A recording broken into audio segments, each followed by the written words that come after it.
Hello, welcome to Yoga by Lucy. This mini tutorial is inspired by a good friend of mine who is not new to yoga but is returning to it after a long break and with weaker wrists and in fact an old wrist injury. And she's asked me for advice on weight bearing through the wrists in downward facing dog. It's not designed for anyone with a recent wrist injury if you've not done any weight bearing yet, or if you have any acute pain in your wrists. So first things first, it's always a good idea to warm the wrists up just with some simple stretches.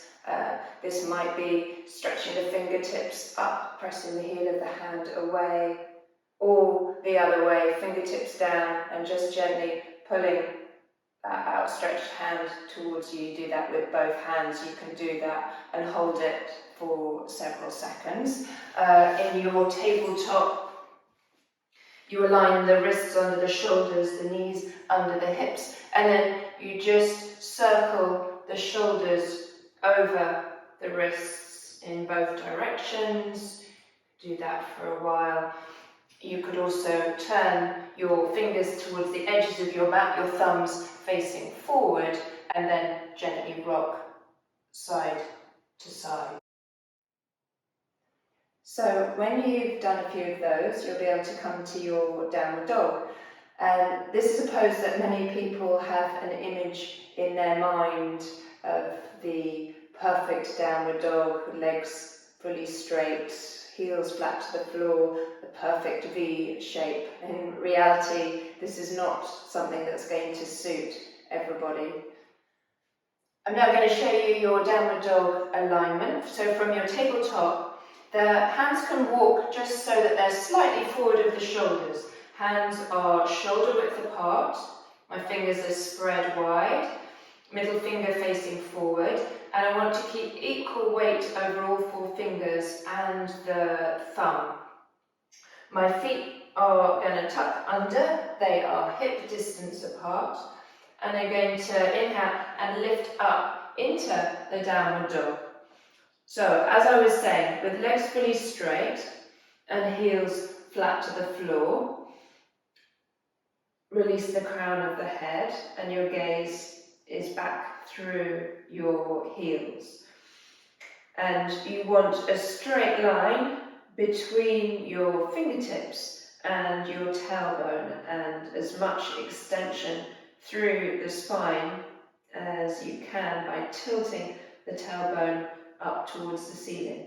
However, if your hamstrings are tight, what's going to happen is it's going to throw your weight forward to compensate. I lose that straight line through the spine and I'm taking a lot more weight into my wrists. So, if I was to take a generous bend in the knees, take my ribs back towards my thighs as I tilt my tailbone up, my hips up towards the ceiling, suddenly my wrists are feeling a lot lighter because my shoulders are much further back. And then you release the crown of the head, and maybe over time you can work on straightening the legs up a bit. Maybe easing the heels down towards the floor. And something else you could try is using 2 yoga bricks. If you don't have them, 2 fat books of equal size might help. We place them on the mat shoulder width apart. Place the hands down so that the heel of the hand is just on the edge of the block to stop it slipping. And then from here, we also come up into our downward dog. Again, knees can be soft, heels don't have to be to the ground.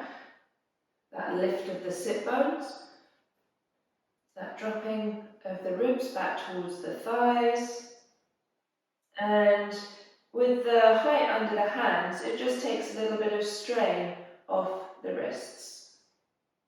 Also, if you want to work on your upper body strength and get many of the benefits of a downward dog with no weight going through the wrists, you could practice dolphin or forearm dog. So from a tabletop position, and drop down so that my forearms are on the floor, my elbows are roughly underneath my shoulders, forearms are parallel, palms flat down, fingers spread, and then tucking the toes under, the same as lifting up for a downward dog, but the elbows stay down. You begin to lift your hips up. For some, this may be enough just with the knees bent, but you want to get that tilt of the tailbone up towards the ceiling. We relax the head.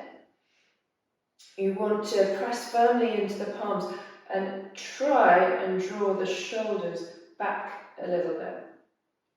For some, you may be able to go for slightly straighter legs. For others, you might be able to take a little bit of a step in, which will make it more challenging.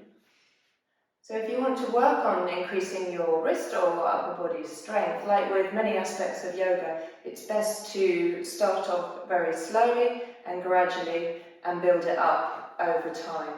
So let me know how you get on.